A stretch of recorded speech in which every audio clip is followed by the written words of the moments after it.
승리하셨습니다. 잘 되실 겁니다.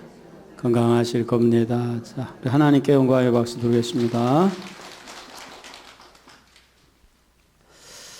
자, 오늘은 제가 성탄절을 맞이해서 어떤 말씀을 전할까 하는데, 오늘 새벽에 말씀을 전하다 보니까 우리가 성탄 예수님 탄생하신 얘기 우리 매번 하는 그거보다도 지금 새벽에 전하고 있는 이 예수님의 지금 탄생하신 얘기가 아니라 새벽에 지금 전하고 있는 예수님이 지금 2000년 전에 막 왕성하게 그 선교를 할 때, 그때 그 말씀을 좀 전하는 게 어떻게 보면 더 낫겠다, 그런 생각이 들었어요. 그래서 또 특히 이제 새벽에 전하는 말씀은, 새벽 기도 지금 못 나오시는 분들은 지금 못 듣고 있잖아요. 그리고 또 이제 그 외에 스마트폰으로 듣고들 계시긴 하지만은, 그래서 제가 가만히 생각하다 보니까 이 말씀을 조금 이렇게 전하면은 성탄절을 맞이해서 예수님의 그 마음을, 예수님이 이 땅에 오셔서 어떻게 역사하셨는가를 좀 알 수 있을 것 같아요. 그래서 오늘은 두 가지 주제인데, 첫째는 한 부자가 영생의 길을 질문하는 얘기가 나와요. 그리고 두 번째 얘기는 이 부자의 청년이 영생의 길을 가려면은 재물을 가난한 자에게 나눠주라 그랬더니 그걸 나눠주질 못하는 거라. 그래서 두 번째 얘기는 어떤 얘기냐면, 부자가 천국에 갈 수 없다, 들어갈 수 없다, 이 얘기를 갖고 이 얘기에 숨겨져 있는 영적인 이야기를 나눌 수 있도록 그렇게 하겠습니다. 그래서 쭉 읽어가면서 한번 제가 말씀을 전하겠습니다. 자, 마가복음 10장 17절부터 사모님 봉독해 주시기 바랍니다. 예수께서 길에 나가실새 한 사람이 달려와서 꿇어 앉아 묻자오되, 선한 선생님이여, 내가 무엇을 하여야 영생을 얻으리이까? 사람이 어떻게 영생을 얻을 수 있는가라는 문제는 사람에게 있어서 가장 중요한 문제이며 성경의 중요한 주제이다. 17절, 한 사람, 그는 마태에 의하면 부자였고 또 청년이었으며 누가에 의하면 관원이었다. 중앙에 있는 사내들인의 회원이었는지 지방의 관원이었는지는 분명치 않다. 어느 편이든 나이는 30세가 지났을 것이다. 아마 30세가 겨우 지난 청년이었을 것이다. 예, 그러니까 이 청년이 돈도 있어, 또 이 관원이야. 그런데 한 가지 부족한 게 있는 거예요. 그게 뭐냐면 영생이 없는 거예요. 영생. 그러면 이 영생이 뭐냐? 일단은 요거부터 정의를 내리면, 영생은 오래 산다는 뜻이 아니에요. 이 히브리 원어에 보면 이 영생이라는 단어는 이렇게 하나님을 알아간다라는 뜻을 갖고 있어요. 영원히 오래 산다는 그런 의미가 아니라 하나님을 알아간다. 그리고 하나님을 알아간다는 뜻도 있고, 또 하나는 우리에게 안식이 있게 된다라는 뜻도 있어요. 그러니까 이 청년에게는 하여간 정말 율법대로 말씀대로 열심히 살았는데 뭐 하나님을 잘 모르겠는 거야. 더더군다나 이 청년에게는 안식이 없는 거예요. 그래서 이 청년이 영생을 구하러 예수님 앞에 찾아온 겁니다. 예수께서 집에서 나와 길에 나갔을 때 그가 달려와 생의 도를 물었다. 부자요, 관원이요, 또 청년인 그가 현세를 살기 위해 최고의 조건들에 만족하지 않고 영생의 도를 물은 것은 장한 일이었다. 달려와서 꿇어 앉아. 본서에만 보이는 상세한 묘사이다. 달려온데 그의 구도의 열심을 볼 수 있고 꿇어 앉은데 그의 겸손을 엿볼 수 있다. 실로 그는 여러 면으로 좋은 점들을 갖추어 있었다. 그러나 한 가지가 부족하여 영생의 길에서 탈락된 것이었다. 그런데 이 한 가지가 뭔지를 이 청년이 몰라요. 예수님은 이 청년을 보자마자 그 한 가지 부족한 게 뭔가를 얘기해 줘요. 그래서 이 청년에게 영생의 길을 알려주는 얘기가 나옵니다. 선한 선생님이여, 독특한 칭호로 랍비에게도 부른 적이 없다. 마태에는 선한 이 다음 어귀에부터 무슨 선한 일을 하여야 영생을 얻으리이까로 되어 있다. 두 책을 종합해 보면 그의 의도를 추측할 수 있을 듯하다. 그는 영생을 얻으려면 선한 일을 행하여야 한다 하고 선한 일이라면 선한 선생이신 예수께 묻는 것이 첩경이라고 생각했을 것이다. 하여튼 그의 질문에 율법주의적 근본 과오가 드러났다. 구원은 무엇을 행하는 데 있는 것이 아니라 어린아이와 같이 되는 데 있기 때문이다. 예. 여기 이제 어린아이 같이 된다라는 거는요, 그 앞에 어린아이에 대한 얘기를 좀 예수님이 하셨기 때문에 나온 얘기예요. 그러니까, 근데 이 부자 청년이 그 무엇인가 선한 것을 행해야만 영생을 얻는 줄 알고 있었다는 거예요. 그런데 여기 지금 문헌에 나온 것처럼 뭐냐면 어린아이 같이 돼야만 천국의 영생을 얻을 수 있다는 거예요. 예. 영생 본서에는 2절과 30절에 두 번 나타나고 마태복음엔 3회, 누가복음엔 3회만 보이나 요한복음엔 17회나 나온다. 자, 여기서 어린아이라고 얘기를 하니까 우리가 잘 이해를 못해요. 그런데 이제 제가 뒷부분에 가서 이 영생에 이르는 길에 대한 부분, 왜 어린아이 같이 돼야 되는가에 대한 부분도 함께 설명을 하겠습니다. 일단 쭉 나가겠어요. 18절에서 19절 예수께서 이르시되 내가 어찌하여 나를 선하다 일컫느냐 하나님 한 분 외에는 선한 이가 없느니라. 내가 계명을 안 하니 살인하지 말라, 간음하지 말라, 도적질하지 말라, 거짓 증거하지 말라, 속여 취하지 말라, 내 부모를 공경하라 하였느니라. 예수께서 내가 어찌하여 나를 선하다 일컫느냐 하나님 한 분 외에는 선한 이가 없느니라고 말씀하신 것은 자신이 선하지 않으셔서가 아니라 사람들 중에는 선한 자가 아무도 없음을 깨닫게 하려 함이었을 것이다. 그러니까 이 얘기는 뭐냐면 이 청년이 선한 행동을 한다고 해서 영생에 이르는 것이 아니라는 거예요. 왜냐? 사람들 가운데는 선한 사람이 없다는 거예요. 예. 세상에는 의인이 아무도 없고 모든 사람이 죄인이다. 세상에는 오직 하나님만 선하시며 예수님께서 하나님이심으로 선하시고 죄가 없으시다. 영생을 얻는 방법을 묻는 질문에 대해 예수께서는 하나님의 계명들을 열거하셨다. 그것은 이 계명들을 지키면 영생을 얻는다는 뜻이다. 이것은 율법에 제시된 하나님의 일반적인 원리이다. 사람이 계명을 온전히 지키면 영생을 얻을 것이다. 그러나 문제는 하나님의 계명을 온전히 지키는 사람이 없다는 데 있다. 로마서 3장 20절은 율법의 행위로 그의 앞에 의롭다 하심을 얻을 육체가 없나니 율법으로는 죄를 깨달음이니라 라고 말한다. 예. 그러니까 하나님의 율법이 왜 율법이냐면은 이 율법과 복음의 차이가 있어요. 그 율법은 우리의 죄를 깨닫게 해주는 거고, 율법은, 구약의 율법은. 그 다음에 이 뭡니까? 신약에 나와 있는 복음은 복음은 그 깨닫는 것으로 끝나는 것이 아니라 그 믿음의 길을 갈 수 있는 길을 알려주는 거예요. 그래서 이 율법으로는 우리가 이 율법으로는 우리가 하나님 앞에 의롭다 하심을 얻을 자가 없다는, 율법의 차원 갖고는 죄를 보는 것밖에 안 돼요. 그런데 이 율법이 나의 죄를 볼 때는 복이에요. 그러나 이 율법을 갖고 다른 사람의 죄를 보면 저주가 걸립니다. 그게 우리 다 배웠죠. 에발산에서 모세가 여호수아에게 그 세겜에 가면은 그리신산이 있고 에발산이 있는데, 에발산은 저주의 산이고 그리신산은 축복의 산이다.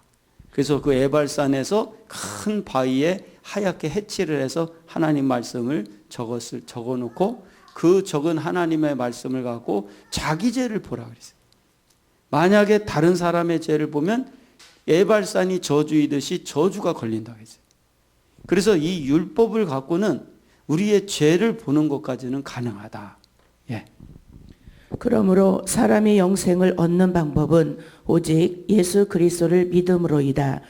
주께서 그에게 계명을 말하신 목적은 그로 하여금 자신의 부족을 깨닫게 하심이었을 것이다.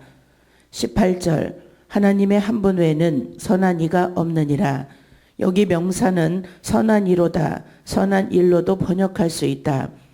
여기 예수께서는 자신의 선을 부정하신 것이 아니라 그 부자 청년의 구도적 자세의 과오를 고치시려는 것이었다. 예. 그러니까 이 청년이 가지고 있는 이 구도적 자세, 그러니까 뭔가 열심히 상고하고 뭔가 열심히 생각하면서 그렇게 가려고 하는데, 그 영생의 길을 가려고 하는데 그 청년의 구도하고 있는 그 차원과 자세가 예수님 볼 때는 영생에 이르지 못하게 되는 차원을 갖고 있더라는 거예요. 그래서 그거를 예수님께서 지금 이 청년에게 가르쳐 주는 거예요. 예. 첫째는 그를 인간적 선의 개념에서 하나님의 절대적 선으로 전환시키려는 뜻이다. 그는 예수를 인간적인 의미에서 선한 선생으로 불렀기 때문이다. 인간의 선은 진보적이고 상대적이나 하나님의 선은 절대적인 것이다. 아니, 이 부자 청년이 그 사실 있잖아, 뒤에 보면은 재물을 다 가난한 자에게 나눠주고 예수님을 따르라고 했거든요. 그런데 이 부자 청년이 이 재물을 갖고 자기만 위해서 썼겠냐고. 그죠? 사실 나눠주기 전에도 틀림없이 이 청년은 가난한 자를 위해서도 썼을 거며 이웃들을 위해서도 썼고 교회를 위해서도 썼을 거라는 거예요. 그런데 이 청년에게 예수님은 뭐냐면 다 나눠주라는 거예요. 다 나눠주라는 거예요. 조금 쓰는 정도가 아니라 다 나눠주라는 거예요. 근데 제가 이 이야기를 갖고 새벽 기도 때 말씀을 드렸는데, 저는 이걸 처음에는 이해를 못했어요. 왜 예수님은 다 나눠주라고 했는가. 그런데 제가 구약을 전체를 다 강해를 끝나고 나니까 구약의 딱 한가운데 물질에 대한 부분을 다루신 얘기가 있어요. 그게 왕을 세울 때, 하나님이 왕을 세울 때 왕에게 조건을 어떻게, 물질에 대한 조건을 어떻게 세우냐면, 너를 위해서는 먹고 살 수 있을 만큼만 축적하라는 거예요. 왕일지라도. 그러나 너가 왕일지라도 나라를 위해서 너가 물질을 필요하고 축적할 때는 무한대로 대신에 축복해 주시겠다는 거예요. 저는 그 말씀을 통해서 그 경제, 물질에 대한 하나님의 일하심을 제가 거기서 그냥 이것이 하나님의 역사구나. 구약 전체를 볼 때 물질 얘기 거기 하나밖에 안 나와요. 그러면 이 얘기는 무슨 말이냐면, 당시에 이 구약 당시에는요, 율법이 어떻게 가르쳤냐면요, 부자는 축복받아서 부자가 된 거예요. 그러니까 그렇게 가르치다 보니까 어떤 모순이 발생되냐면, 내가 이 왕의 경제 원리다 적용하면요, 이게 문제가 발생하는 거야. 부자가 된 것은 다 내가 잘해서 부자가 된 거예요. 그러니까 다 누구 거예요, 이게 다? 대답들을 하네요. 부자가 된 것은 내가 잘해서 축복받아서 부자가 된 거기 때문에 다 누구 거요? 내 거요. 그러니까 선심 쓰듯이 쓰는 거예요. 이 청년이. 예수님이 그걸 딱 안단 말이에요, 지금. 근데 구약에 분명히 하나님이 물권에 대한 얘기를 하는데, 내가 벌었을지라도 나에게 허락한 물권의 권리는 나 하나 먹고 사는 거예요. 나머지는 다 나라를 위해서 쓰라는 거예요. 왕일지라도. 그런데 열왕기 상하에 보면요, 이 법을 어긴 왕들이 다 타락합니다. 다 타락해. 여러분들, 왜 예수님이 뒤편에 보면요, 이 부자 청년에게 다 팔아서 가난한 자에게 나눠주라는 얘기는 네 거라는 거요, 본래 네 것이 아니라는 거예요. 이 부자 청년 것이 아니라는 거예요.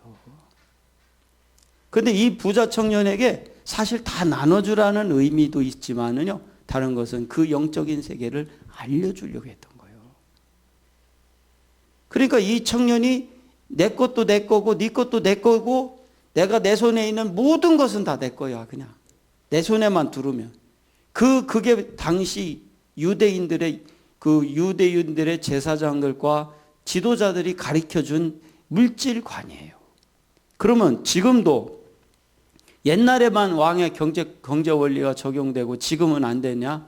아닙니다. 지금도 다 똑같이 적용되는 거예요. 물질을 내 것처럼 생각하고 사는 사람들은요, 절대로 영생이 없다는 거예요. 먹고 살 만큼만 내 거예요. 그러면 이 얘기는 뭐냐면, 먹고 살 만큼만 하나님이 우리에게 주신 건데, 다른 것은 나를 위해서 쓰게 되면 써지질 않아요, 그 돈이. 그리고 나를 위해서 쓰려고 하면은 그게 저주가 작동이 돼. 그러니까 뒤에 보면은 부자가 절대 천국에 들어갈 수 없고 나귀가 반일귀에 들어갈 수 없다는 비유로 이 부자에 대한 얘기를 하는데, 그 이유가 뭐냐면 이 구도적 자세가 잘못됐기 때문에 그렇다는 거예요. 이게 그래서 이 구도적 자세가 뭐냐? 나에게 물질 있는 건 다 내 거예요. 그럼 그 사람은 저주가 작동이 돼요. 그런데 내가 먹고 살 만큼만 내 거고 나머지는 왕처럼 하나님을 나라를 위해서 써야겠다 하는 사람들은 어떤 일이 벌어지냐면, 그 사람은요, 그 저주가 끝나. 그러면서 하나님 나라를 위해서 쓰긴 쓰는데 어떤 일이 벌어지냐? 그때부터는 행복해지고 누려져요. 그리고 하나님이 쓰는데 가만 놔두겠어요? 그 달란트를 갖고 남겨서 그 재물을 얻은 건데, 그러면 하나님이 더 큰 복을 내려주시는 거예요. 그럼 여러분들 생각해 봅시다. 나를 위해 쓰라고 하는 돈만 내 거고 나머지는 하나님의 것이라고 생각하는 구도적 자세만 바뀌었을 뿐이지, 사실은 그 재물이 어디 없어지는 거냐고요. 없어지는 게 아니에요. 그 구도적 자세가 바뀌었을 뿐이지 결국은 왕이 쓰듯 결국은 여러분들이 쓰시는 거예요. 할렐루야. 그 구도적 자세만 바뀌었을 뿐인데 평강이 아니 그 영생이라는 그 세계가 하나님을 점점점 알아가게 되는 역사가 일어나고, 또한 뭐냐면 우리에게 안식이 오게 되더라는 거예요. 그래서 지금 이 부자 청년이 영생이 없었던 이유가 구도적 자세, 그가 가지고 있는 물질의 그 관이 잘못됐기 때문에 그렇다는 거예요. 예. 둘째, 율법적 선에서 하나님께 대한 신앙으로 돌이키시는 것이다. 탈무드에는 율법 외에 선한 것이 없다라는 말이 있다. 이런 관념에서 그를 깨우쳐 하나님께 대한 절대적 신앙으로 이끄시는 말씀일 것이다. 19절, 살인하지 말라, 속여 취하지 말라, 내 부모를 공경하라. 제5, 6, 7, 8, 9 계명, 즉 둘째 돌비의 계명들로 인간에 관한 것이다. 마태에는 결론으로 내 이웃을 내 몸과 같이 사랑하라는 계명으로 맺는다. 본서에는 제10계명 대신 속여 취하지 말라를 첨가하고 있다. 제10계명을 반영하면서도 위의 계명들의 결론적인 성격으로 보인다. 공간복음에는 다같이 5계명을 마지막에 둔다. 이 청년이 특히 이 계명에 불실했기 때문이었을 것이다. 그리고 여기 인륜에 관한 계명만을 제시하신 것은 첫째 돌비에 나타난 하나님께 대한 계명보다 중하기 때문에가 아니다. 오히려 그것을 구현하기 때문이다. 예. 그러니까 이게 왜 우리가 왕의 경제 원리를 갖고 생각해야 되냐면은, 나 먹고 살 만큼만 하나님이 경제권을 허락하셨고 나머지는 하나님 나라를 위해서, 왕이 나라를 위해 쓰듯 하나님 나라를 위해서 쓰라고 준 거라고 생각하는 이 구도적 자세로 바뀌면요, 내 이웃을 내 몸같이 사랑하는 말씀은 그냥 돼버려요. 그런데 이 부자 청년이 가난한 자를 위해서 쓰긴 썼어. 근데 인심 쓰듯 쓰는 거예요. 누구 것냥 하고 쓰는 거예요. 내 것냥 하고 썼다는 거예요. 인심 쓰듯이 쓰는 거예요. 그리고 이게 당시의 유대인들의 가르치는 지도자들, 제사장들이나 지도자들이 가르치는 경제관은 뭐냐면, 물질을 많이 갖게 된 사람은 복 받은 거예요. 그런데 이 사람이 복 받았다고 생각한 사람이 이거를 하나님의 나라를 위해서 쓸 수 있겠어요? 못 쓰겠어요? 절대 못 씁니다. 복 받았는데 이게 없어지는 만큼 복이 없어지는데 어떻게 써요? 근데 이 구도적 자세가 왕의 경제 원리로 바뀌는 사람은요, 하나님 앞에 충성할 수 있어요. 왜? 내게 아니니까. 그것을 하나님이 잠시 우리에게 맡기신 달란트와 같은 거니까. 그렇기 때문에 그 사람은 복을 더 받을 수 있는 거예요. 할렐루야. 그러니까 누려지는 거예요. 그런데 이 청년이 구도적 자세가, 물질에 대한 구도적 자세가 잘못됐기 때문에 이 5계명, 그 1계명부터 5계명부터 10계명까지의 계명을 바로 지킬 수가 없었다는 거예요. 예. 20절에서 21절 여짜오되 선생님이여 이것은 내가 어려서부터 다 지키었나이다. 예수께서 그를 보시고 사랑하사 가라사대 내게 오히려 한 가지 부족한 것이 있으니 가서 내 있는 것을 다 팔아 가난한 자들을 주라. 그리하면 하늘에서 보아가 내게 있으리라. 그리고 와서 나를 쫓으라 하시니 그는 말했다. 선생님이여 이것은 내가 어려서부터 다 지키었나이다. 그는 경건한 가정에서 신앙적 교육을 받고 자랐던 것 같다. 그는 상당히 착한 사람이었음에 틀림없다. 예수께서도 그를 보시고 사랑하셨다고 본문은 말한다. 그러니까 이 부자 청년이 참 착했어. 착하기도 하고 예수님이 사랑하는 만큼 이렇게 정말 좋은 사람이었어요. 그러나 그가 가지고 있는 이 영적인 길을 가는, 영생의 길을 가기 위해서는 필요한 그 영적인 구도적 자세의 지식이, 영생에 이르는 것에 이르는 그 지식이 잘못된 지식을 갖고 있었다는 거예요. 그러면 지금도 많은 사람들이 이 잘못된 구도적 관점을 깨야만이 영생의 세계를 이룰 수 있다는 거예요. 예. 그러나 주께서는 그에게 말씀하셨다.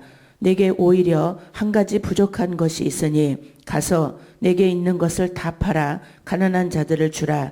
그리하면 하늘에서 보아가 내게 있으리라. 그리고 와서 십자가를 지고 나를 쫓으라. 주께서는 그의 문제점이 많은 재산에 있었음을 보셨다. 그는 영생을 사모하지만 재물이 그 길을 가로막고 있었다. 그가 정말 영생을 원한다면 재물 사랑을 버리는 것이 필요하였다. 그래서 예수께서는 그에게 모든 재산을 다 팔아 가난한 자들에게 주고 십자가를 지고 나를 따르라고 말씀하신 것이다. 십자가를 지고 따르라는 말은 고난과 죽음을 각오하고 따르라는 뜻이다. 영생은 우리가 세상의 모든 것을 다 버리고도 취할 만한 가치가 있는 것이다. 재물은 결코 영생을 주지 못한다. 그러나 예수 그리스도는 그것을 주신다. 예. 그러니까 이 부자 청년에게 다 나눠주고 나를 따르라고 했단 말이에요. 그 얘기를 이제 이 왕의 경제 갖고는 얘기는 안 했지만, 그러나 우리는 왕의 경제를 갖고 대비를 시키니까 이 말씀의 의미가 풀리더라는 거예요. 할렐루야. 그러니까 다 나눠주고 따르라는 얘기는 사실은 이거는 네 게 아니라는 거예요. 그런데 네가 네 것냥 갖고 생각했기 때문에 영생이 없다는 거예요. 여러분, 우리가 먹고 살 만큼만 우리에게 허락한 권리요, 그 이상의 것은 하나님이 우리도 지금 왕처럼 이제 하나님의 나라를 위해서 우리가 사용하기를 원하시는 줄 믿으시기 바랍니다. 그런데 그렇게 사용한다고 해서 없어지는 게 아니잖아요. 더 큰 축복이 임하더라는 거예요. 그리고 그 사용하는 주체는 누가 사용해? 내가 사용하는 거지 누가 사용을 하겠어요. 그죠? 근데 이 왕도 뭐냐? 왕도 그와 같이 나라를 위해서 쓸 때 자기가 누려지더라는 거예요. 그러니까 우리가 이 경제관을, 구도적 경제관을 바뀌어야 된다는 거예요. 예. 20절 내가 어려서부터 다 지키었나이다. 허위도 아니고 다음 절 예수께서 그를 보시며 사랑하신 것으로 보아 예수의 진의를 파악한 것도 아니었을 것이다. 그는 일반 유대인들의 과정을 쫓아 6세에서 율법을 공부하고 또 준수했을 것이다. 그러나 그것은 피상적인 범위에서였고 율법의 참뜻을 안 것은 아니며 따라서 중심으로 준수한 것도 아니었던 것이다. 21절 그를 보시고 사랑하사 주의 깊게 응시하며 사랑하신 것이다. 역시 마가의 독특한 묘사이다. 예. 그러니까 여기 금방 말씀 나온 것처럼 그 청년은 피상적인 범위에서였고 그 율법의 참뜻을 안 것은 아니며 따라서 중심으로 준수한 것은 아니다. 그러면 지금 왕의 경제 원리를 얘기한 것은 그게 율법이지 뭐겠어요. 구약에 분명히 하나님께서 말씀하셨는데. 그죠? 그러니까 이것이 이 피상적으로만 율법을 알았다는 거예요. 그러니까 이게 하나님 말씀. 그러니까 지금도 이 법을 어기는 사람은 절대로 안식이 없다는 거예요. 절대로 없어요. 그리고 하나님이 저는 그 왕의 경제 원리를 통해 깨달은 것은요. 물건을 여실 때는 이 원리로 여시는구나를 알게 됐어요. 저는요. 가끔 그런 생각을 했어요. 왜 하나님이 내가 쓰는 돈은 왜 안 주실까? 나를 위해서 쓰라고는 충분하게 줘본 적이 한 번도 없어. 그래서 나는 늘 의문점을 가졌는데 왕의 경제 원리를 통해서 깨달았어요. 나를 위해서 쓰는 돈은 먹고 살 만큼만 허락하시는 거였구나. 나머지는 하나님 나라를 위해서 주셨구나. 할렐루야. 그걸 제가 알게 됐어요. 그러면서 하나님 나라를 위해서 오병이어를 통해 역사하던 나무 성전을 져서 역사를 시작하던 어떤 일이 있어도 자기라는 차원을 뛰어넘어서 하나님의 일을 하는 사람에게는 이 물건이 열리는데 바로 이 왕의 경제 원리로 열리는구나를 알게 됐어요. 예. 예수께서는 진실된 구도자에 깊은 관심을 두시고 또 사랑하신 것이다. 한 가지 부족한 것이 있으니 누가에는 한 가지 남은 것이라고 하나 뜻은 같은 것이다. 전절에 나 다 지키었나이다의 되기가 된다. 랍비들의 기록에 카니나가 죽을 때 죽음의 천사에게 내게 율법책을 가져와 거기 거룩한 것 중에서 내가 미처 실행치 못한 것이 있나 보아 달라는 말이 있다. 그러나 이 부자 청년에게 부족한 한 가지는 율법이 아니라 재물이었다. 물론 그에게도 많은 부족이 있었겠으나 재물이 그에게는 무상이었고 영생의 길을 가로막는 치명적인 상처였다. 오히려 이 물질이 이 청년의 무상이었고 영생의 길을 가로막게 되더라는 거예요. 그러니까 예수님이 다 버리라고 할 때는 다 이유가 있어서 그런 거예요. 그러니까 저는 이제 아까도 앞전에도 말씀드렸듯이 이 자체로 볼 때는 이해가 안 됐는데 왕의 경제 원리를 딱 갖다 걸어버리니까 이 문제가 풀리더라는 거예요. 그래서 이 청년에게 무상이었고 영생의 길을 가로막는 게 오히려 물질이었구나라는 걸 알게 된 거예요. 예. 그의 회의도 불안도 여기서 나왔고 그로 하나님을 전적으로 믿지 못하게 한 것도 재물 때문이었다. 이 한 가지 부족은 사람을 따라 갖지 않을 것이다. 이 한 가지 죄를 발견하고 제거하지 못하면 영생을 얻지 못한다. 그러니까 지금도 분명히 이 구약의 왕 신명기에 나와 있는 그 왕을 세우는 그 얘기를 통해서 이거는 왕에게만 준 얘기가 아니라는 거예요. 그때 당시 얘기가 아니라 지금도 똑같이 적용되는 하나님의 말씀이다. 나 먹고 살 만큼만 하나님이 우리에게 권을 준 거지 나 먹고 살 수 있는 이상의 것에 재물을 얻게 된 사람들은 이것을 이 왕의 경제 원리를 적용시키지 못할 때는 똑같은 이 부자 청년과 같은 저주가 작동이 된다는 거예요. 영생이 없어버려요. 예. 이는 충고가 아니라 명령이었으며 강압적이었으나 이 영혼의 성격을 따른 개인적인 것이었다. 왜냐하면 수많은 수종자들에게 예수께서는 이 명령을 같이 주신 것이 아니었기 때문이다. 재물을 소유하면서 온전한 자가 있을 것이고 모든 것을 가난한 자에게 주고도 온전치 못한 자도 있을 것이다. 예수께서는 그에게 명하신 것은 소유를 팔아 가난한 자에게 줄 것과 예수를 따를 것 두 가지였다. 중심의 문제는 후자였으나 전자는 그 조건이었다. 전자를 실행하지 못하면 후자는 시작되지 않는 것이다.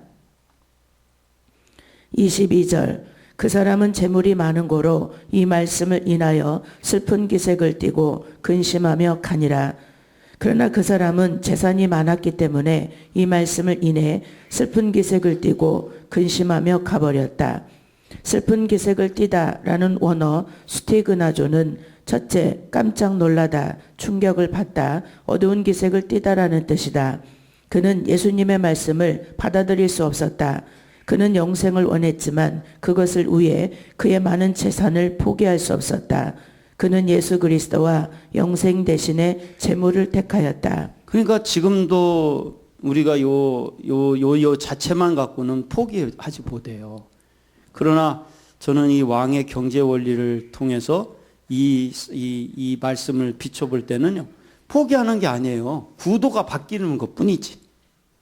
구도가 바뀌어서 우리가 그것을 그렇게 하나님 앞에 이 나를 위한 것이 아닌 하나님의 나라를 위해서 쓰라고 주신 거구나 라고 생각하고, 그것도 내가 쓰는 거니까 결국은 그렇게 생각이 바뀌기만 한다면 오히려 영생이 임하고 얼마나 큰 하나님의 복이 있겠냐는 거예요. 근데 이 생각이 안 바뀌는 사람, 이 부자 청년처럼 안 바뀌면 어떤 결과를 낳게 되냐면요, 깜짝 놀라는 거예요. 어두운 기색을 띠고 가는 거예요. 그리고 그에게는 재물을 선택하지 영생을 선택하지는 않아요. 근데 이 청년은 그로 말하면 재물이 오히려 저주가 돼버리고, 그리고 이 청년은 그로 말하면 영원히 영생을 누릴 수 있는 길을 놓쳐버리는 거예요. 그러나 우리가 생각만 바뀌면, 그 하나님 말씀으로 내 생각을 바꿔놓기만 하면 하나님이 그에게 얼마나 큰 축복을 주겠냐고. 여러분들이 많은 물질을 갖게 된 것도요, 어떻게 보면 달란트예요. 그 사람이 가지고 있는 특별한 하나님이 주신 달란트예요. 응? 부자라고 이 천국에 못 들어가고 가난한 자만이 들어가는 게 아니에요. 이 구도적 자세만 바뀌면 누구나 다 축복을 누립니다. 예. 22절 슬픈 기색을 띠고, 마태복음 16장 3절에는 하늘에 적용되었으나 여기서는 그 부자 청년의 얼굴색을 묘사한다. 그는 결국 하나님이냐 재물이냐 라는 선택에 있어 후자를 택했고, 그 결과는 마음의 근심이었다. 만일 그가 예수의 말씀에 순종하여 하나님을 택하였다면 마음의 기쁨과 평화를 얻었을 것이다. 아니, 그런 얘기 있잖아요. 한국에 마당 쓸고 돈 주고, 응? 그다음에 뭐요? 예? 뭐 치고 가재 잡고 개울, 그런 얘기가 있잖아요. 그런데 이렇게 하나님의 역사를 이 청년이 받아들이기만 했다면요, 영생도 없고 더 큰 축복을 받았다는 거예요. 할렐루야. 그 생각만 바꾸면 되는 거예요. 그렇다고 내게 없어지는 것도 아니잖아요. 그 구도적 자세가 바뀌기를 축원합니다. 그래서 하나님 기뻐하시는 일을 하면서, 그러니까 이 얘기는 뭐냐면요, 나를, 여러분들 아무리 우리가 재산이 많다 할지라도 우리가 누릴 수 있는 건 나 하나 먹고 사는 거 이상 누리질 못해요. 누려지질 않아. 하나님이 법을 아예 그렇게 만들어 놨어요. 그러나 우리가 어떻게 나 하나 먹고 살 때 누려지는 게 아니에요. 삶이 더불어 갈 때 누려지고 기쁨이 있는 거지. 할렐루야. 그런데 내 거 있는 거 인십 쓰듯 하는 정도 갖고는 안 된다는 거예요. 그거 갖고는 누려지지도 않고 그 영생의 기쁨을 가질 수가 없다는 거예요. 아예 처음부터 이 내가 먹고 살 만큼만 하나님이 허락하신 거고, 그 이상은 바로 하나님 나라를 위해서 쓰라고 하는 것이다 라는 생각으로 여러분들이 아주 바뀌기를 축원합니다. 그래야만 영생이 임한다는 거예요. 예. 왈드의 상인 베드로는 이때 예수께서 부자 청년에게 명하신 내게 있는 모든 것을 가난한 자에게 주라, 그리고 와서 나를 쫓으라 하신 말씀을 읽고 감격하여 문자적으로 모든 재물을 팔아 가난한 자들에게 주고 리온의 성자가 되었다. 그러나 여기 부자 청년이 근심하여 간 것은 그에겐 아직 회개의 소망이 있는 표시가 될 것이다. 그러니까 이 니오의 성자는 왕의 경제 원리를 알았는지 몰랐는지는 모르겠지만, 그렇게 말씀대로 했더니 성자가 되더라는 거예요. 왜냐? 그 원리와 법은 동일한 거니까. 하나님의 원리와 법은 동일한 거기 때문에 이 성자는 자기가 팔아서 나눠줬는데 자기도 모르게 성자가 돼버린 거예요. 왜? 하나님의 법에 맞으니까 그런 거예요, 이게. 예. 자, 이제 이 재물을 가지고 천국에 들어가기 어렵다는 얘기, 이 부자 청년에 대한 얘기를 예수님이 이제 자세하게 더 풀어줍니다. 예. 23절에서 25절. 예수께서 둘러보시고 제자들에게 이르시되 재물이 있는 자는 하나님의 나라에 들어가기가 심히 어렵도다 하시니 제자들이 그 말씀에 놀라는지라. 예수께서 다시 대답하여 가라사대 얘들아 하나님의 나라에 들어가기가 어떻게 어려운지 약대가 바늘기로 나가는 것이 부자가 하나님의 나라에 들어가는 것보다 쉬우니라 하신대. 예수님의 말씀은 제자들에겐 뜻밖의 말씀이었다. 제자들을 포함해 일반 사람들은 재물을 복이라고 생각한다. 가난보다는 부요가 복인 점이 없진 않다. 그러나 주께서는 정반대의 말씀을 하셨다. 그는 재물이 많은 자나 재물을 의지하는 자가 하나님의 나라에 들어가기 매우 어렵다고 말씀하셨다. 저기 우리 이렇게 할까요? 우리 산모가 목이 좀 안 좋으니까 박 권사님 좀 하세요. 읽으세요. 네, 박 권사님이 좀 읽어. 네, 안 되겠어요. 우리 산모가 이 목이 감기가 와서 안 되겠어요. 자, 그 박 권사님이 그 대신 대타로 읽으시고 사모님 옆으로 좀 가시고. 네. 자, 계속해서 그는 부자가 거기서부터 읽어주시기 바랍니다. 그는 부자가. 예. 그는 부자가 하나님의 나라에 들어가는 것이 낙타가 바늘기로 지나가는 것보다 더 어렵다고 하셨다. 왜냐하면 물질이 아무리 좋다고 해도 그가 지금 누리는 물질로 인한 행복, 욕심을 넘어서야 되기 때문이다. 예. 그러니까 우리가 이 구도적 자세가 바뀌지 않은 사람들은요, 왜 이 물질에 대해서 우리가 행복하지 못하냐면요, 이게 내 건데, 내 거라고 생각하는 거예요. 그러니까 뭐가 생겨요? 욕심이 생기는 거야, 이게. 그러니까 그 내 거라는 그 차원의 그 행복을 넘어서야 된다는 거예요. 그 욕심을 넘어서야 된다는 거예요. 그걸 못 넘었으니까, 그러니까 못 쓰는 거야, 이게. 어? 그런데 여러분들 내 것이라고 생각하는 것이 아니라 당연히 이거는 이 나라를 위해서 써야 되는 것이다 생각하는 사람들은요, 그 욕심이 생기질 않아요. 그러니까 행복해지는 거예요. 그 욕심을 뛰어넘는 영적인 욕심, 인간의 행복을 뛰어넘은 영생의 세계를 맛보게 되는 거예요. 예. 그래서 사람이 구원을 얻으려면 돈을 사랑하는 마음을 버려야 한다. 돈이냐 하나님이냐 이 세상이냐 영생이냐 양자택일을 해야 한다.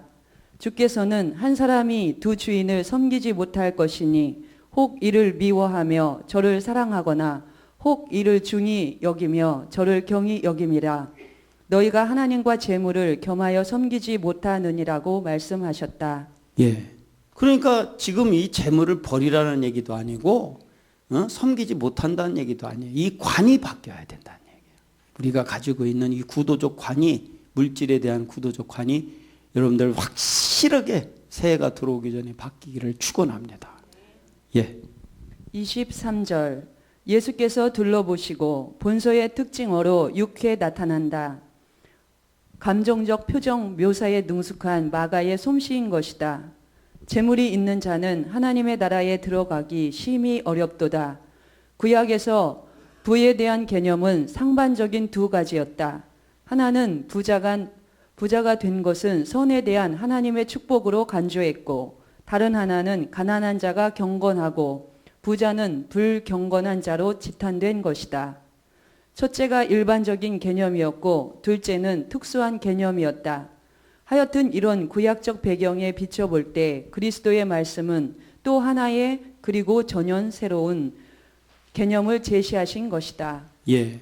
그러니까 이 부자가 된 것은 선에 대한 하나님의 축복으로 간주했다는 거예요. 금방 제가 얘기한 것처럼.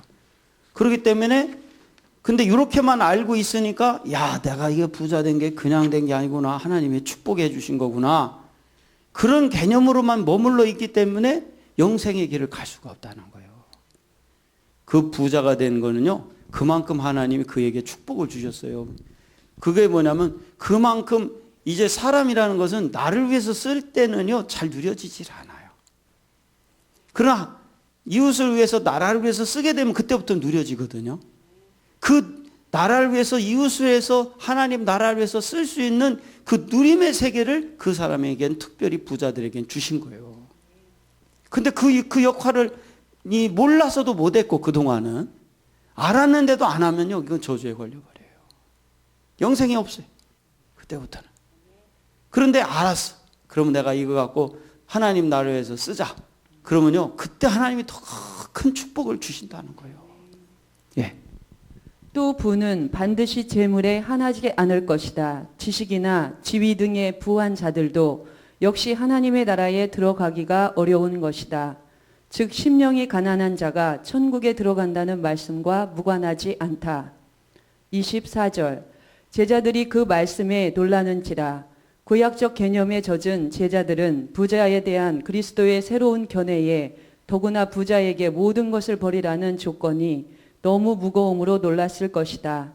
25절 약대가 바늘귀로 나가는 것이, 약대는 밧줄의 뜻이 있고 바늘귀는 바늘문이라 불리우는 성의 작은 문으로 볼 수 있으므로 이를 첫째 밧줄을 하늘에 괴는 것처럼 어려운 것, 둘째 약대가 바늘문으로 들어가는 것처럼 어려운 것 등으로 좋아하는 설명들이 있으나 수락되지 않는다. 이는 문자적이며 또 동양적, 과장법으로 극히 어려운 것을 가리키는 것이다. 예. 그러니까 이거는 쉽게 말해서 뭐냐, 어려운 게 아니에요. 어렵다라는 정도가 아니라 아예 불가능하다. 그러니까 지금도 재물은 있는데, 부자로서의 재물은 있는데 안식이 없고 영생이 없어. 재물이 많다고 해서 안식이 있는 게 아니에요. 제가 그 전에 한국의 모 항공사 거기 신우에 집회를 제가 2번 갔다 왔지 않습니까? 근데 그 항공사 신우에 거기 갔는데, 거기에 그 땅콩 사건 때문에 그 고통당했던 비행기 기장이 거기 와서 은혜를 받았어요. 오셔서 집회 때. 그런데 그 항공사가 지금 얼마나 그 회장하고 그 가족들이 지금 법정에서 괴로움을 당해요. 가족끼리 막 서로 욕지가리 하고 싸우고 난리도 아니잖아요. 돈이 있다고 행복한 게 아니에요. 할렐루야. 하나님이 아무리 돈이 많아도 나 하나 먹고 살 수 있는 것 이상 누리게끔 안 만들어 놨다니까. 그렇기 때문에 이 법을 어기는 사람은 어떤 누구도 영생을 가질 수가 없는 거예요. 어려운 정도가 아니라 아예 안 되는 거예요, 이거를. 여러분들 이거 정말 우리가 명심하고 우리가 돌아오는 새해를 맞이해야 돼요. 예. 26에서 27절 제자들이 심히 놀라 서로 말하되 그런즉 누가 구원을 얻을 수 있는가 하니 예수께서 저희를 보시며 가라사대 사람으로는 할 수 없으되 하나님으로는 그렇지 아니하니 하나님으로서는 다 하실 수 있느니라. 모든 사람이 돈을 사랑하고 부자 되기를 좋아하는 것 같다. 그렇다면 구원 얻을 사람이 아무도 없지 않겠는가? 그러나 하나님께서는 그의 능력으로 사람들의 마음을 깨우치셔서 이 무지하고 돈을 사랑하고 세상을 사랑하는 마음의 헛됨을 알게 하시고 하나님을 섬기고 예수님 믿고 영생을 얻는 자가 되게 구원하셨다. 부자라고 해서 안 되고 가난하다고 해서 되는 게 아니라는 거예요. 그렇지 않다는 것도 다 영생의 길을 갈 수 있다는 거예요. 이 무지함을 깨우쳐 주시고 정말 우리가 이렇게 가면 영생이 있다라는 것을 하나님이 그 은혜를 주시기만 한다면 할렐루야 가능하다는 거예요. 어떤 누구도. 예. 26절 제자들이 심히 놀라 예수님의 말씀은 더욱 엄격해지고 제자들의 놀람은 더욱 심해졌다. 누가에 의하면 그런즉 누가 구원을 얻을 수 있는가? 라는 질문은 일반 군중들에게서 나왔다. 제자들도 일반 군중도 다 같이 예수의 엄격한 교훈에 놀랐을 것이다. 회당을 지배하던 관원이며 따라서 일반에게 존경의 대상이었던 부자 청년의 구원이 그렇게 어렵다면 다른 사람들이야 누가 감히 구원을 얻을 수 있겠느냐는 것이다. 그러니까 부자지 관원이지, 그러니까 이렇게 그때 당시로는 성공한 사람이거든. 그런데 그렇게 성공한 사람이 구원 얻기 힘들다면 그 나머지 사람들은 볼 것도 없다는 거예요. 이게 바로 이 당시의 잘못된 구도관이었다는 거예요. 그렇지 않다는 거예요. 그러니까 이게 가지고 있는 물질에 대한 관을 잘못 가졌기 때문에 다들 어렵다고 생각을 한 거지. 그러나 이 율법에 분명히, 구약에 분명히 물질관을, 왕을 비유해서 얘기해 주셨잖아, 하나님이. 그 구도관으로만 바뀐다면 모두 다 얼마든지 구원받을 수 있다는 거예요. 영생을 얻을 수 있다는 거예요. 예. 27절 사람으로는 할 수 없으되 하나님으로는 다 하실 수 있느니라. 구원론의 대강령이다. 구원은 사람 편에 있지 않고 하나님 편에 있는 것이다. 사람의 노력이나 수양이나 각성으로도 할 수 없는 일을 하나님은 하신다.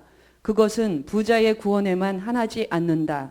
부자도 하나님은 구원하실 수 있고 가난한 자도 스스로 구원하지는 못한다. 가난하든 부자든 이것이 하나님이 구원을 누구든 해야지 누가 스스로가 안 된다는 얘기는 뭐냐면 그 구도관의 말씀에 맞는 그 말씀대로 살지 않으면 안 된다는 거예요. 하나님만이 할 수 있다는 얘기는 그렇게 하나님이 이 세상을 창조를 해 놓으셨어요. 이게. 응? 그 법을 어기고 한번 여러분들 한번 살아보라는 거예요. 안 된다는 거예요. 절대로 안 된다는 거예요. 이거는 이 왕의 경제 원리는요 대단한 거예요. 요새 무슨 집사님 경제에 대한 왕의 경제 다니면서 강의하지만요, 솔직히 그거 안 들어도 왕의 경제관 하나만 알으면 그냥 끝나는 거예요. 이거는 여러분들 우리가 많이 버는 게 문제가 아니라니까요. 이걸 분명히 알고 우리에게 주신 재물을 쓰실 수 있으면요 하나님이 그냥 축복을 열어 주시는 거예요. 예. 28에서 31절 베드로가 여자와 가로되 보소서 우리가 모든 것을 버리고 주를 쫓았나이다. 예수께서 가라사대 내가 진실로 너희에게 이르노니 나와 및 복음을 위하여 집이나 형제나 자매나 어미나 아비나 자식이나 전토를 벌인 자는 금세에 있어 집과 형제와 자매와 모친과 자식과 전토를 100배나 받되 핍박을 겸하여 받고 내세의 영생을 받지 못할 자가 없느니라. 그러나 먼저 된 자로서 나중되고 나중된 자로서 먼저 될 자가 많으니라. 자, 이거는 이제 이 경제에 대한 부분을 확대시켜서 다른 각도에서 또 다 적용한 거예요. 그러면 이건 무슨 말이냐? 형제라고 해도 자매라고 해도 어머니라고 해도 모친이 자녀라 할지라도 다 이 왕의 경제 원리와 똑같은 원리를 적용시키라 이거예요. 아셨죠? 내 어머니라도 나하고의 관계는 나 하나 만족시킬 수 있을 만큼의 관계 이상을 뛰어넘지 못해요. 부모라 할지라도. 자녀라 할지라도 여러분 평생 내가 자녀 내 거 삼아 살 수 있어요? 못합니다. 나하고 이렇게 얽혀 있는 내 삶의 차원을 벗어나서는 그 아이들 아무리 자녀라도 내가 어떻게 소유할 수가 없어요. 그 아이는 분명히 하나님 나라의 아이고 이 세상의 아이지 나의 아이가 아니에요. 그러니까 이 왕의 경제 원리와 자녀의 관계, 부모의 관계, 부부 관계 모든 것이 다 여기에 다 포함되는 거예요. 그래서 버리라는 얘기는 너희들이 가지고 있는 그 차원의 생각을 버리라는 거예요. 이 부모도 내 소유, 자녀도 내 소유 이런 차원이 아니라는 거예요. 이게 인간적인 생각을 버리라 이거예요. 그러면 100배의 핍박을 받긴 하여 어려움은 있어. 그러나 100배로 축복해 주시겠다는 거예요. 예. 제자들은 모든 것을 버리고 주님을 따랐다. 어부였던 자들은 예수께서 부르실 때 배와 그물과 부친을 버려두고 그를 따랐다. 옛날이나 오늘날이나 주께서는 이런 제자들을 부르신다. 주께서는 내가 진실로 너희에게 이르노니라고 하시며 확실한 교훈을 주셨다. 예수 그리스도와 그의 복음을 위해 집이나 형제나 자매나 아비나 어미나 아내나 자식이나 땅을 버린 자는 이 세상에서 집과 형제와 자매와 모친과 자식과 땅을 100배나 받되 핍박을 겸하여 받고 내세의 영생을 받지 못할 자가 없을 것이다. 주께서는 그의 제자들의 헌신의 이유와 목표, 그들이 벌일 것들, 그리고 그들이 받을 보상에 대해 분명하게 말씀하셨다. 그의 제자들의 헌신의 이유와 목표는 예수 그리스도와 그의 복음이다. 또 그들이 벌일 것들은 집과 형제 자매와 부모와 아내와 자식과 땅 등 가족들과 재산들이다. 이렇게 주께 전적으로 헌신한 자들은 이 땅에서 100배의 보상을 얻을 것이며 내세의 영생을 받지 못할 자가 없을 것이다. 사실 헌신하는 거요, 당연한 거요. 당연한 거요. 본래 그렇게 하라고 하나님이 우리에게 자녀도 주셨고 부모님도 우리에게 있게 하셨고 결혼도 하게 하셨고 물질도 주셨다는 거예요. 그게 당연한 거라는 거예요. 헌신이 아니요, 당연한 거지. 예. 그들의 헌신은 그들의 믿음의 확실한 증거가 될 것이다. 28절 보소서 우리가 두 낱말이 모두 강조적이다. 첫째는 감탄사며 둘째는 부자 청년과 대조되는 우리다. 역시 제자들의 대변 자격인 베드로의 발언이었다. 예수와 부자 청년 사이의 대화를 듣고 있던 베드로는 타락해 가는 부자 청년에 대해 저들은 예수의 요구대로 행하였다는 자각에서 이렇게 감동적으로 발언한 것이다. 과연 제자들은 예수의 요구하신 것처럼 모든 길을 버리고 예수를 쫓았다. 이와 같이 저들도 하나님 나라의 구원을 확실하게 보장받고 싶었던 것이다. 29절 나와 및 복음을 위하여 집이나 형제나 삼복음서에 모두 내가 진실로 너희에게 이르노니로 시작하여 강조적이다. 누가에는 하나님의 나라를 위하여로 되어 있다. 결국 예수, 복음, 하나님의 나라는 다 같은 사실을 가리키는 것이다. 30절 금세에 있어 100배나 내세의 영생을. 마태나 누가에는 여러 배로 되어 있다. 본서의 100배도 그런 뜻이고 또 내용적인 의미에서 볼 것이다. 모친과 아내 등을 몇 배나 받지는 못할 것이므로 본서의 특색은 핍박을 겸하여 받고에 있다. 성도들은 현세에서 축복을 받으나 늘 핍박을 각오하여야 한다. 정당한 수고가 없이 받은 축복은 마귀의 선물인 것이다. 하여튼 예수께서는 버리라고 말하시고 100배나 주리라고 보장하신다. 그러니까 벌이라는 것은 지금까지 우리가 갖고 있던 이 부자 청년과 같은 구도의 자세를 버리라는 거예요. 그리고 이 율법에 분명히 말씀하신 왕의 경제 원리를 나의 삶에다 적용하고 가라는 거예요. 그러면요, 하나님이 100배의 축복을 주겠다는 거예요. 우리가 이 생각이 바뀌어서 정말 새해부터는 여러분들이 하나님을 위해서 정말로 여러분들이 그 의무를 다하고 본래 우리에게 하나님 말씀하신 대로 순종하고 충성할 수 있는 여러분들이 되셔서 정말 여러분들의 삶 속에서 100배의 축복을 받았다는 간증이 나왔으면 좋겠어요. 정말 이 부자 청년처럼 근심하며 돌아가는 자가 한 사람도 없게 되기를 축원합니다. 예. 그것은 신령한 세계의 역설인 것이다. 이 역설을 체험치 못하면 주의 깊은 은총도 깨닫지 못하는 것이다. 자, 제가 저번에 이제 어디서 만두를 먹었더라. 그때 만두 맛있는 만두 그 우리 갖고 왔던 거. 그 평안 팀들 그 평택 안성 거기 우리 가난 나눔하는 목사님들 모임에 강의를 갔는데 거기 김 목사님이 점심을 만두 샤브집으로 데리고 가서 만두를 사줬어요. 야, 나 맛있다 그렇게 맛있는 만두 처음 먹어봤네 또. 만두가 느끼하지가 일도 안 하고 그렇게 맛있어. 그래가지고 그 집이 막 소문이 나서요. 우리가 좀 늦게 그때 제가 집회를 좀 늦게까지 해가지고 이렇게 늦게 가서 다행이었지. 이 점심 때 시간 맞춰서 가면요 앉을 자리가 없대. 그런데 그 만두를 거기 목사님이 사주셔서 갖고 와서 먹었는데 2개가 여기 남아가 냉장고에 한참 있었어. 며칠이 있었어. 그런데 그거를요, 제가 어제 그 만두 생각이 나가지고 열어봤더니 상하지 않았더라고. 그래서 그거를 전자레인지다 돌려서 먹었거든. 식당에서 먹을 때보다 10배는 맛있었어요. 더. 그래서 내가 깨달았어요. 야, 이 음식도 갓 나온 음식보다 곰 삭은 음식이 더 맛있구나. 아니, 웃을 게 아니라니까요. 진짜요. 하나님 말씀도요, 내가 이걸 몇 번을 전하고 여러분들한테 전하니까 이 곰 삭은 말씀이다 보니까 오늘 참 말씀 좋죠? 곰 삭은 게 이게 기가 막힌 거라니까요, 이게. 예. 31절 먼저 된 자로서 나중되고. 마태에는 이 병행기 외에 21장 16절에 다시 나타나 일종의 격언조로 되어 있다. 첫째, 전자는 베드로 이하 신도들, 후자는 그 외 신도들. 두 번째, 유대인과 이방인. 세 번째, 바리새인과 세리. 네 번째, 부자와 가난한 자들 등으로 해석된다. 첫째가 일반적인 견해다.